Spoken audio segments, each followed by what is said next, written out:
alas 7 po ng gabi at syempre ito pa rin po inyong programang Zonal Libre. At syempre mga kabombo, nakakasama niyo pa rin po ako si Bombo Justin Ramos at syempre sa mga oras po na ito, inantabayanan po natin ang linya po ng ating po mga kapanayam. Yan ay walang iba kundi si Sir Melchor V. Cayabyab. Kaugnay po dito sa mga usapin ng juvenile justice. Kasunod na rin po yan ang sunod-sunod na insidente ng karahasan sa loob po ng paaralan. No? At syempre mga kabombo, dahil nga sobrang alarming na po ito, muli pong nabuksan o muli pong napag-usapan itong juvenile justice law, no? Na kung saan may mga mamabatas itong minumungkahi na pababain na itong edad na meron pong criminal liability. Pero meron naman po yung mga mamabatas na nagsasabing hindi, panatilihin itong 18 years old na criminal liability. No, pero ngayon mga kabombo, sa sitwasyon na 'to, no, kamusta po kaya, no, ang magiging usapin ng juvenile justice? Maaari na po ba itong ikonsidera yung mga sunod-sunod po na insidente? Kasi 'di ba kung babalikan po natin, June 16 may nangyaring stabbing incident, tapos nung sumunod na araw may shooting incident, no, na kung saan tatlong estudyante rin po itong nasawi, no? At yung mga suspect kaugnay po dito sa shooting incident ay parehas na menor de edad. No? So imagine sa ganung edad, 15, 14, marunong na pong humawak ng baril. No? So kamusta po mga kabombo? Ano po yung mga insights naman ng ating human rights advocate kaugnay po dito sa kumbaga usapin nitong juvenile justice, no? Kung magpapatuloy, no, o kung hahayaan na magkaroon, no, ng magkaroon pa ng other development nitong insidente. Pero yun nga, yung mga na-confisca dito po sa eto, no, kaugnay naman po dito sa usapin po na yan, to add up mga kabombo, etong Biyernes lang po mga kabombo, meron po nga na-confisca sa dalawang grade 10 students diyan po sa Apari, no, na kung saan meron pong baril at patalim etong nakumpiska, no. So sunod-sunod po ito mga kabombo, no. Meron pong isang caliber na caliber .38 na baril at isang kitchen knife etong na kumpiska po sa kanila sa inspection na sinagawa ng 2nd Provincial Mobile Force Company ngayong araw, no? According po sa investigasyon ng pulisya, yung mga estudyante ay inamin, no, na yung saklating classes at personal disputes po ang rason bakit po nila dinala itong nasabing mga weapon, no? So patuloy lang po mga kabombo na sa ganitong edad, no, mga grade 10 students, no, kasunod after po, no, na maganap itong shooting incident, yet may mga estudyante pa rin po talaga, no, yung merong ganitong klase po na gamit. Pero sa ngayon mga kabombo, I think minantabayanan po natin itong linya ng ating pong mga kapanayam. Kaugnay naman po dito sa ating usapin mga kabombo. Gaano po kadelikado itong usapin, kung saan na-involve po itong mga kabataan, at gaano po kaseryoso na kailangan mapag-usapan itong juvenile justice ngayong sa panahon po na ito, no? So ngayon mga kabombo, dahil nga po na itong naganap na shooting incident, nasa linya na po natin si Sir Melchor V. Cayabyab, ang presidente po ng Center for Teachers Development and Human Rights Incorporated, para bigyan din po tayo ng mga insights, no, kaugnay po dito sa juvenile justice law, no, following po nitong naganap na shooting incident diyan po sa Tacloban City National High School. So hello sir, ayan, I think nakamute pa po si Sir Melchor. Ayan Sir Melchor, magandang gabi po at syempre maraming salamat po, no, sa inyo pong oras para syempre paunlakan po tayo dito sa ating programang Zona Libre at bigyan po kami ng insights kaugnay po dito sa juvenile justice law. Ano po ba yung syempre pag-uusapan po natin diyan, ano po ba yung nararapat na aksyon na gawin po ng pamahalaan kaugnay dito. Pero bago po muna yan Sir Melchor, pakilala at pagbati po natin sa ating tagapakinig dito po sa Bombo Radyo Naga. Okay, magandang gabi ho sa lahat sa Bombo Radio at particularly sa Bombo Radio Naga, particularly din sa programa ni ninyo ho na Zona Libre ngayong gabi ito. At maraming salamat ho sa imbitasyon na maging kabahagi ho kami para sa talakayan ho natin ngayong gabi sa lahat ng manonood at nakikinig ho ng Bombo Radio Naga. Yes sir, good evening po at maraming salamat pong muli. Pero eto nga sir, kasunod po nitong shooting incident.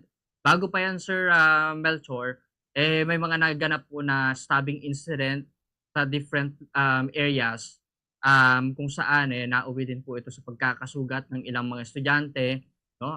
Parehas involved po itong minor de edad. Ito, ngayong araw lang po Sir Melchor, diyan po sa Apari, no? Meron pong mga grade 10 students etong nakuhanan ng isang baril at isang patalim, no? Sa ginanap po na inspection ng 2nd Provincial Mobile Force Company ngayong araw. At according po sa PNP, dahil po sa cutting classes at personal disputes, etong rason bakit po nila dala-dala itong mga baril at patalim. Pero Sir Melchor, tingin po ba natin sa gitna po ng mga insidente, lalong-lalo na dyan po sa Tacloban City National High School na nauwi sa pagkakasawi po ng tatlong mga estudyante, may mga panawagan na repasuhin na itong Juvenile Justice and Welfare Act. Sa inyo pong pananaw, Sir Melchor, kailangan na ba na amyandahan o mas mahalaga pa rin pong higpitan na pagpapatupad ng umiiral po na batas, Sir Melchor? Actually, dalawa. Pwede naman, sir, na muling tignan at pag-aralan at kung mayroong kinakailangan na amendment na gawin dito ay wala namang maganda rin naman yung ganong klaseng proposal. Pero sa isang bahagi din, maganda rin tingnan na na-implement ba ito ng tama? Kasi sa totoo lang, maraming bahagi noong Juvenile Justice and Welfare Act natin ay unimplemented. Kasi halimbawa, yung pagkakaroon ng bahay pag-asa na dapat meron sa mga local government unit, kulang yan sa maganong bahagi. Tapos, mahalagang tingnan din yung problema, hindi lang ho doon sa lente ng Juvenile Justice Welfare Law. Kasi magandang tingnan din, ano ba talaga yung ugat ng dahilan ng mga problema na ito? Kasi baka tinitignan, in-equate lang natin lagi sa batas, dahil daw yung batas ay nagsasabi na dahil minor de edad, ay walang kriminal na pananagutan, so therefore may mga bata na mas lumalakas yung loob na gumawa ng anumang paglabag sa batas, which is sa dulo naman ay hindi naman ganun katotoo yun. Kasi sa totoo, fake news naman yung nagsasabi na walang pananagutan yung mga bata kapag gumawa sila ng krimen. Malinaw naman sa batas na bawat gawin ng isang individual, lagi-lagi may katumbas na pananagutan. Hindi nga lang sila makukulong na kasing katulad na makukulong nakasama yung mga regular na kriminal. Kasi sa batay sa pag-aaral din mismo, kapag isinama mo yung mga bata doon sa mga regular na kriminal, imbis na ma-rehabilitate sila at maunawaan nila yung konsekwensya ng kanilang ginawa, mas nagiging hardcore criminal sila in the process. So mas gano'n naman sa ito. So ako, sir, mas gusto kong tingnan na repasuhin yung mismong implementasyon nito at tingnan din ang kabuuan yung serye ng mga nagaganap na mga na-involve yung ating mga minor de edad sa kasalukuyan. Kasi halimbawa doon sa San Jose National High School sa Tacloban, ay mahalagang tingnan bakit nagkaroon ng access yung mga bata sa baril, di ba? Hindi yun hindi yun simple. Kasi hindi naman yung Juvenile Justice and Welfare Act ang dahilan kung bakit sila nagkaroon ng access sa batas. Kung hindi malamang kapabayaan ito ng mga nakatatanda, di ba? Lumalabas na yung isa ay may tsahing pulis at yung mismong baril ay nakuha mula doon sa tsahing pulis. At mukhang kahit yung paggamit ng baril at pagkatuto sa pagbabaril ay nanggaling doon sa tsahin. So mahalagang tingnan. Baka naman ang usapin ay hindi yung pagrepaso ng Juvenile Justice and Welfare Act, kung hindi mismo yung pagpapalakas mismo ng tinatawag nating pananagutan ng mga nakatatanda sa kanilang kapabayaan. Yung pagkakaroon ng tinatawag nating yung sinasabi ng Senado na baka halagang tingnan, baka yung mga nakakalat na baril ay nakakaroon ng access yung mga bata at maraming iba pa. At of course, sir, sasabihin ko, hindi pa pwede tayo na tingnan lamang ito mula sa isang single factor. Kasi multiple factor yung dahilan kung bakit nangyayari ang lahat ng ito. At mali naman na tingnan lang ito sa usapin na, sinasabi nila, kaya naman nagkakaganyan yan dahil sa ilalim ng Juvenile Justice Welfare Act, ang tingin ng mga bata ay wala silang magiging pananagutan. Pero sa dulo nga, baka nga ang dahilan, hindi pa yung Juvenile Justice Welfare Act, kung hindi yung fake news na nagsasabi na kapag ang bata ay gumawa ng krimen, wala siyang pananagutan. Hindi ho totoo yun. Kasi kung makikita ho ninyo, yung 14 years old na involved ho doon sa pamamaril, definitely, yan po ay deprive of liberty na sa ngayon. Hindi nga lang sa regular na kulungan, kung hindi sa mga facilities ng DSWD. Pero at the same time, hindi ho siya basta-basta, hindi ho siya nakakalaya, doon ho mapaprocess niya, oh, mayroon pala talaga akong pananagutan. So fake news ho yung nagsasabi na walang pananagutan yung mga bata na gumagawa ng krimen. Of course, yung 15 to 18 years old, yung 15 years old, kinasuhan na kasi may criminal liability at kung makikita ng korte na may discernment siya, so yun yung proseso. Pero ako sa dulo, sir, naniniwala ako na yung batas naman ay unimplemented lang at hindi ho siya yung dahilan kung bakit meron hong ganitong sitwasyon. Sir.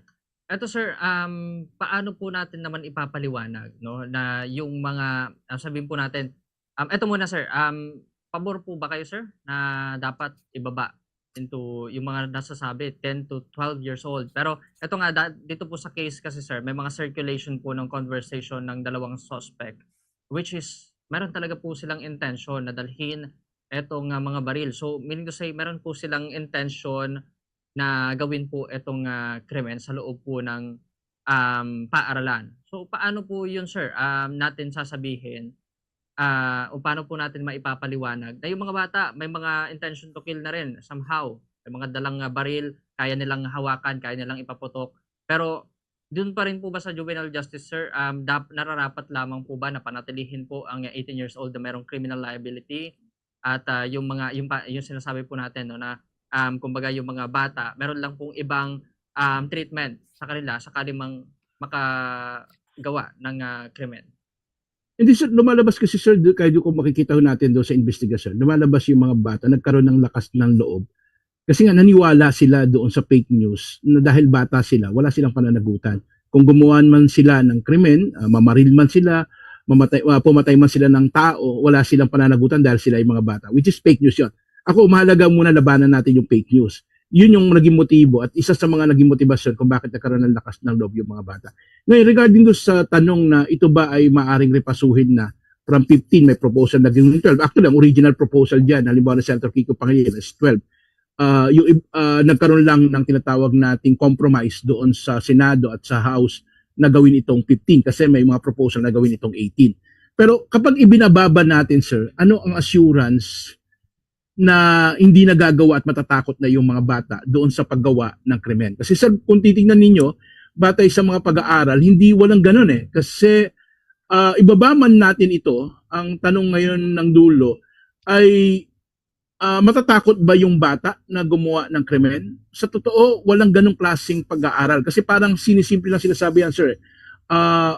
Parang sinasabi natin, pabigatin natin yung parusa, babaan natin yung mga bata na pwedeng ma-involve. Therefore, ang automatic, magiging deterrent ito sa paggawa ng krimen. Walang ganyang klaseng pag-aaral, sir. Kahit sa ibang bansa, actually sa Amerika, yung mga bansa ibinabanan nila into 10 years old, yung tinatawag nilang kanilang minimum age of criminal liability, sir, hindi naman bumaba yung krimen. Ang pangamba ko nga ngayon yan, sir, dahil nga may na-involve na 14 years old ngayon, at talaga namang nakakagalit yung sitwasyon, at nakakagalit na sa kabila ng lahat ng ito, ay para bang yung bata, sabi ng mga iba, ay parang hindi mapapanagot. So gagawin na lang ba nating 12? Paano kapag may na-involve na 11? Gagawin nating 10? Pag na-involve na may 9 years old, gagawin natin pababa. Hanggang saan yung dulo ng lahat ng ito? Kaya ako sa pinakamahalaga sa akin, ugatin yung problema. Nasaan yung problema? Hindi ito basta, sir, kasi sa totoo lang, sir, pag ganoon kasi yung sitwasyon, ang tanong ko nga, kapag yung 10 years old ay ginawa na nating may criminal liability na, pwede na rin natin sabihin na dahil 10 years old siya, ibig sabihin, yung isip niya, naunawaan na niya yung paggawa ng krimen, naunawaan na niya yung mali at tama, naunawaan na niya yung consequences, pero gumagawa pa rin siya ng krimen, di ibig sabihin, pagpasyahan na rin natin. Bigyan na rin natin yung 10 years old ng karapatan na mag-asawa kaagad. Kasi, anyway, may sapat na isip naman na siya, kumuha ng lisensya magmaneho. So ano ba ibig sabihin ng lahat ng ito? Sir, sa dulo kasi malinaw naman yung konsepto ng Juvenile Justice Welfare Act. Bakit 15 years old yung inilaga? Kasi tingin niya, sa totoo lang, sir, yung mismong pag-unlad ng kaisipan ng bata, actually ng bawat individual, yung kanyang discernment actually nadidevelop sa kanyang mid-20s, which is 25 years old. Compromise na nga ito, sir, kasi lumalabas na yung bata talaga sa bate sa estado, pagdating ho ng 15 years old, hindi talaga nakakaunawa pa. Pero kaya nga, sir, yung wag naman ho tayong mangamba kasi in the process, kung 15 years old yan, pwede pa rin naman, sir, halimbawa, yung 15 years old ngayon, kung pag napatunayan na may discernment ito, may criminal liability siya. At ito ay pwede namang gawin ng ating mga social work at mga psychologists. Ako ganun yung setup, sir. Ngayon, kung gusto nilang i-12, i-10, pag-usapan sa Senado, anong consequences ng lahat ng yan.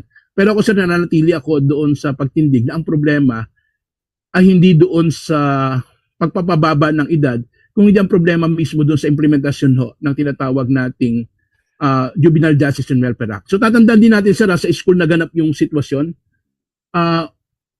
overcrowded yung eskwelahan niya na yan, sir, sa San Jose National High School. 1,600 plus yung eskwelahan. Ang teacher dyan, sir, nasa 100 plus lang. Yung guardian nila, dadalawa lang. So kung dadalawa lang yung guardian nila, it means imposible para sa guardian ma-detect yung mga tinatawag nating red flags ng pag-uugali ng mga bata kung na nagpapasok ng mga barel, iba pa. So tingnan natin to, sir, sa holistikong pagtingin. Wag lang ho doon sa usapin ng edad. Kasi komplikado yan. Hindi rin naman kasi, wala rin patunay, sir, na ibabama natin yan ay magkikreate ito ng deterrent para hindi gumawa ng krimen yung mga bata. Tatandaan din natin, sir, yung mga bata din naman, biktima din ho ito ng proseso. Kaya nga gusto kong tingnan, sir, doon sa kabuuan ng investigasyon, ano ba talaga ang nagtulak sa mga bata para gumawa ng krimen? Hindi lang ito simpleng, sir, hindi lang ito simpleng dahil sa kanilang edad, ito na ang ganito ng mga bata. Mahirap pong ganun sitwasyon, sir. Yes, sir. For the further na conversation po regarding po dito sa problema, sir, sa inyo pong pagsusuri ba, ano yung pinakamalaking nagpapahirap pagdating po sa pagpapatupad ng juvenile justice law sa mga kabataan, sabihin po natin na kabataang nasasangkot din po sa mga mabibigat po na krimen, Sir Melchor? Hindi, una, sir, malaking isang komunidad at ito yung obligasyon ng gobyerno, ng komunidad, ng mga magulang at ng eskwelahan, sir, sa kabuuan. Mahirap, halimbawa, sa loob ng eskwelahan, kapag crowded yung mga bata, ang mga nasa classroom 50 to 60, sir, tataas ang bullying dyan. At kapag mataas yung bullying, sir, at may mga naabuso, definitely mas malaking chance na may magkaroon maulit-ulit yung ganitong sitwasyon. So anong punto ko, sir? Ang isang solusyon is palitin yung class size ng mga bata. Pangalawa, sir, pag pinaral nyo rin, wala rin yung mga eskwelahan natin, sir, ay wala ding tinatawag nating mga guidance counselor. Kulang na kulang tayo sa guidance counselor. Katunayan, may 4,000 lang ho tayo sa buong bansa. Tapos meron hong pong 4,000 plus na hindi pa unfilled pa. Batay sa mismong international recommendation, dapat ang Pilipinas, batay sa kanyang bilang ng kanyang mga estudyante, dapat 50,000 yung ating mga guidance counselor. So malaki ho yung problema. Pangalawa, yung krimen kasi, sir, at yung iba pang mga tip of the bird lang yan, sir. Kasi malaking factor din kahirapan, malaking factor din, dapat nasuri ano ang sitwasyon ng mga bata. Sila ba ay nakaranas ng pang-aabuso? At kapag nakaranas sila ay naabuso, definitely, sir, ang tendency mang-abuso din. Tapos, yung sitwasyon na tinatawag natin broken family at maraming iba pa. So, sir, ang pinupunto ko, holistic dapat natin tingnan yung problema. May totoo, aminado tayo na mayroong problema. Pero, sir, ang pinakamadaling solusyon dyan, sabihin natin, at pinakatamad na solusyon ay ang ibaba yung minimum of yung age of criminal liability. Yun yung pinakatamad na solusyon. Pero yung pinaka-solusyon na marami is maraming dapat trabahuin. Una, paliitin natin ang class size sa eskwelahan, involve natin ang mga magulang, paramihin natin ang mga guidance counselor kasi sir, mental health problem din ito. At lumalala yung mental health problem. Kasama din dyan, at least magkaroon ng tinatawag din natin ng regulation sa usapin ng access ng kabataan sa internet at iba pang mga laro at iba pa. Hindi ko sinasabing iban, sir, kasi hindi rin maganda ito. Magkaroon lang ng tinatawag nating digital literacy at magkaroon lang ng tinatawag nating self-regulation tayo kung paano yung paggamit. At least magkaroon ng access sa mga games na hindi nakakatulong sa bata. Pero batay sa pag-aaral, sir, kahit ma-involve pa sila rito sa dulo, kinakailangan lang din talaga na meron silang tamang paggabay. Kasi kung lumalabas, sir, pag tinignan nyo yung profile ng bata, yung isang bata daw, loner ito. Yung isa naman, repeater sa klase. Tapos nabubuli daw. Okay, factor na yan. Tapos may access pa sa baril. Tapos maluwag pa sa school na nakakapasok. So, samut-sari yung dahilan ng problema. Ako, ugatin ho natin yung problema. Pero sa ngayon, kinakailangan din natin sila, sir, na una ay alalayan yung mga pamilya ng mga biktima. Siguraduhin na makakamit nila ng hustisya. Siguraduhin na itong dalawang bata na ito mapapanagot sa kanilang... Kasi hindi pa pwede, sir, na hindi sila mapanagot. Naintindihan natin yung 14 years old, hindi makakasuhan ng kasong kriminal, pero dapat pa rin siyang mamanagot ito sa Bahay Pag-asa, sa intensive intervention ng DSWD at maraming iba pa. Dito naman sir, dito sa nangyaring incident po, kung hindi lang po dito sa May Tacloban, may mga naganap nga pong stabbing incident. Yes sir, sa Cavite, nitong nakaraan. Yes po. Sir Melchor, dito naman po, no, kung iuugnay po natin dito, meron po bang kumbaga kakulangan naman ang Department of Education kaugnay po dito sa talamak o sabihin po natin yung mga sunod-sunod na pangyayari po ng karahasan sa loob po ng paaralan? Ako sir, sisingilin ko ho yung Department of Education. Ako po ay dating guro. At alam ko ho yung sitwasyon sa mga eskwelahan. Una, nagsisiksikan ho talaga. Hindi ho talaga po pwede na nagsisiksikan sa classroom. So kapag ang classroom mo merong 50 hanggang 60 estudyante, mahirap na yan para sa mga teachers para ma-manage yan. So kasi sir, kami namang mga pangalawang magulang sa eskwelahan, kapag ganyan karami yung estudyante, definitely may problem.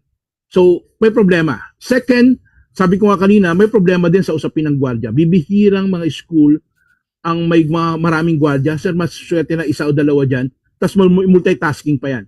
Ibig sabihin, gumagampad pa nga yan mismo bilang maintenance officer, janitor ng eskwelahan. So, multiple yan.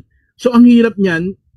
So, paano mo mamamanage yung security sa loob ng school kung ganyan kaliit lamang yung bilang ng security guard natin sa loob ng mga eskwelahan? So, dapat ponduhan ng gobyerno, sir, yung usapin ng security. Ulitin ko ulit sir, guidance counselor.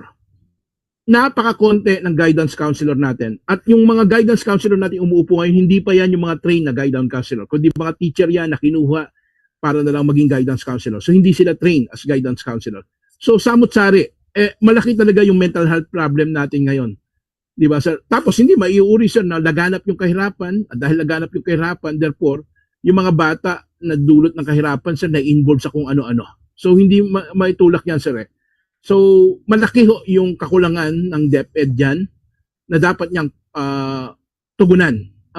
Pero kasi ang daming problema ng DepEd sir talaga. Halimbawa 165,000 yung kanilang classroom shortage. 86,000 yung kakulangan ng teachers niya. So sa ganyang sitwasyon sir, natandaan ho natin sir, even yung Anti-Bullying Act, ang inaasahan na magpapatupad niyan ay ang DepEd sa loob ng mga eskwelahan. Pero bigo niya rin itong mapatupad. Una nga, sabi ko kanina, kulang yung kanyang mga guidance counselor, kulang yung rekurso. So kasama sa dapat sisihin din dyan, sir, ay ang Department of Education. Yes, sir. So sa naririnig natin, sir, walang sapat na suporta po ang mga guro para matukoy o matugunan po yung mga estudyante na posibleng sabihin natin nasa panganib po na makagawa po ng karahasan, Sir Melchor. Hindi sir, kasi sample nga ako sir, no, kung nagtuturo ako, 60 ang estudyante ko. Tapos 60 per class sir, tapos meron akong 5 klase. So 300 yung under ko. Sir, hirap i-monitor yun. Hindi mo nga, pag-check pa lang na attendance, ubos na ang oras mo. Tapos, i-check mo yan, sir, kasi dapat kasama sa tine-check ng teacher, hindi lang simpleng pagtuturo. Dapat tinuturo niya rin, tine-check niya rin yung ugali ng mga bata. Kinukumusta ito. Hindi niya na nagagawa yan, sir. Yun yung problema natin. Dito naman Sir Melchor, ano naman po yung nakikita po nating solusyon o ano po yung masasabi natin sa mga panawagan na higpitan ang seguridad po sa mga paaralan matapos po itong insidente? Nakikita po ba natin sir na magiging sapat po ito na solusyon? Umpisahan po natin sa mga paaralan sir. Hindi sir. Ako sir, kailangan magdagdag ng security guard. Pero ayoko naman sir yung konsepto ng militarization dahil hindi naman din ho yun yung tunay na solusyon doon sa problema. So ano kung kinakailangan natin sir ay definitely ay gaya ng binabanggit ko kanina sir, palakasin yung abot kayang access sa mental health professionals, pagpaparami ho ng guidance counselor sa mga paaralan, pagpapalakas din ho ng programa sa sports, sining at wellness na wala din ho sa mga eskwelahan ngayon para yung mga bata na iwasan ng sumali sa mga gang o sindikato. Of course, mahigpit din na regulasyon sa digital space, exposure ng mga minodad sa mga violenting social media content. So marami sir yung pwede nating pagtulungan. At wag lang iikot talaga sir. Ayoko naman sir na umabot tayo doon sa tinatawag nating militarization.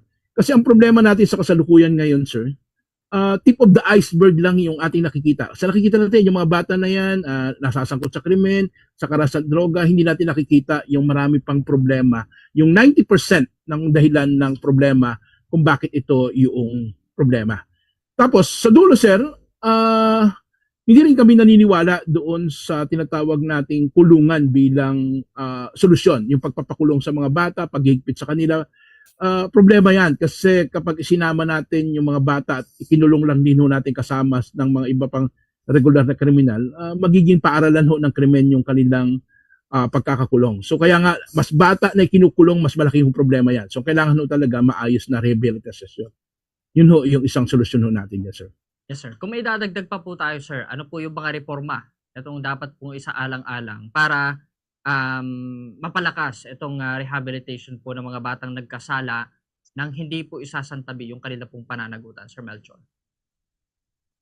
Marami sir yung pwede ho nating gawin bilang isang pagtugon ho natin dito. Una, halimbawa ho, naglabas na rin ng statement ho, yung ako po ay empleyado ho ng Commission on Human Rights, nanawagan na rin ho yung CHR ng masusing investigasyon. Una kung paano nakakuha ng baril yung mga minor de edad. Mahalaga ito sir kasi kailangan natin mapanagot yung mga naging dahilan at nagpabaya para magkaroon ng ka-access yung tinatawag nating minor de edad doon sa baril at sino yung may pagkukulang sa seguridad maging sa eskwelahan sir. Kasama ho natin decision yan. Kasi sinasabi ko nga in order na ma-break natin yung impunidad ay dapat at maiwasan na muling maulit ito. Kinakailangan mapanagot yung dapat mapanagot.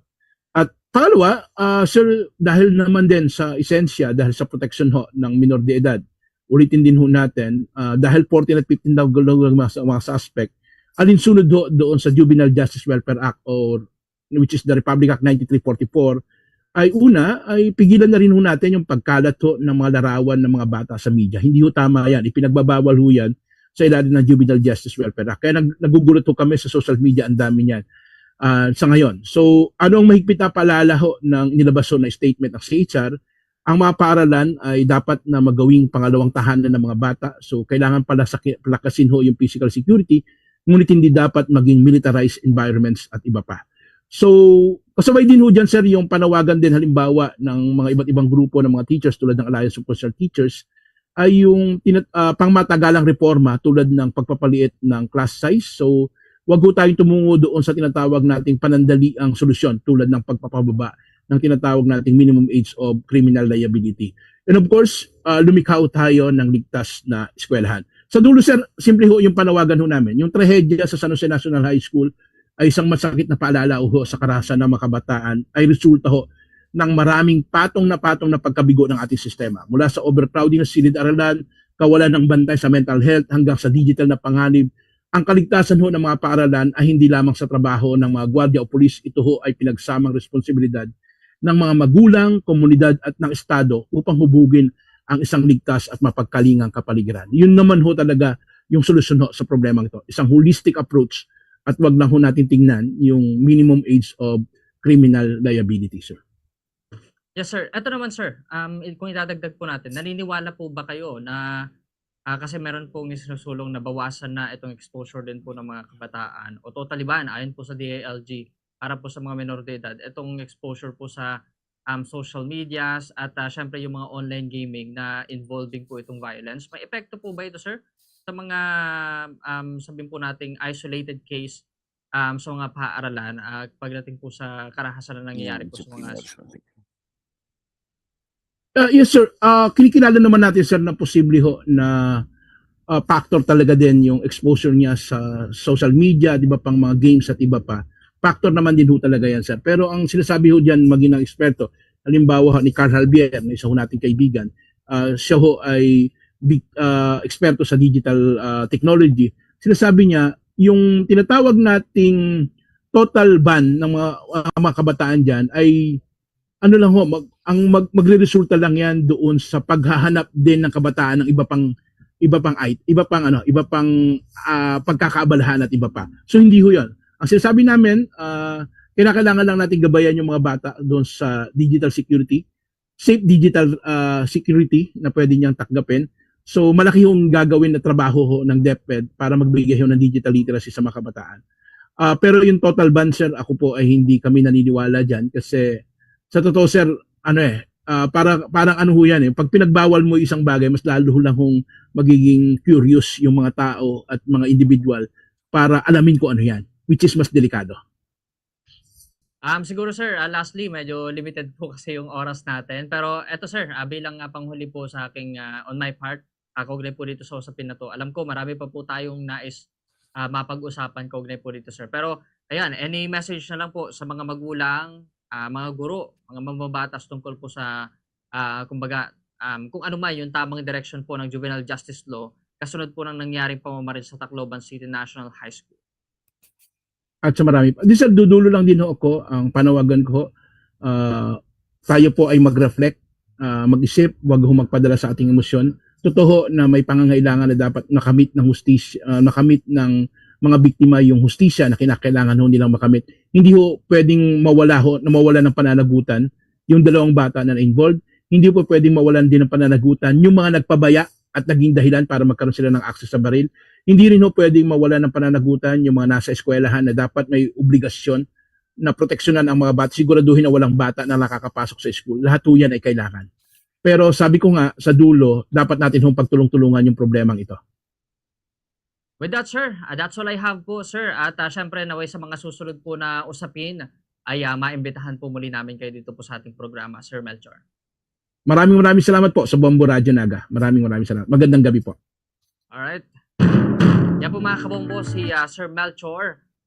Kay Abyab, kaugnay po dito sa ating usapin. So medyo malawak-lawak at medyo malalim po itong ating pong naging pag-uusap. Kaugnay po dito sa juvenile justice law. Kasunod po nitong nangyaring incident dyan po sa Tacloban City National High School na shooting incident. No? At ayon po kay Sir Melchor, hindi naman solusyon, no? Kumbaga, tamad na solusyon itong ginagawa po ng pamahalaan na pababain itong edad ng mga may criminal liability.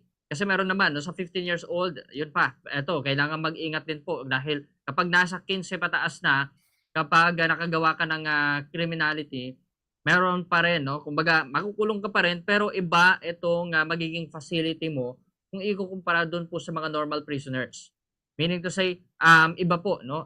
Instead na doon po sa BJMP o sa ano po ng pulisya, ito po mga kabombo, either sa ano naman po ng DSWD, no? Na i-cover up itong kumbaga ng criminality na ginawa po ng isang 15 years old, 15 years old and above. No? Yun nga lang, iba po yung treatment. Pero ganoon pa rin, no? Marirealize nga po umano ng 15 years old na ay meron pa rin palang criminality, may pananagutan pa rin pala ako dito sa naganap na insidente dito po sa shooting incident. No? So fake news itong nagsasabi na wala pong criminal liability itong under 18 years old, no? O kumbaga yung nasa 17 pababa o 18 pababa, no? So, meron pa rin. Pero yun nga, dahil nga ang suspect 14 at 15, hindi po nakasuhan itong 14, pero yung 15 meron po. No? So, lalong-lalo na, meron po silang intention to kill o napag-aralan o napagplanuhan itong nasabing incident. So, yun po mga kabombo, no? At syempre,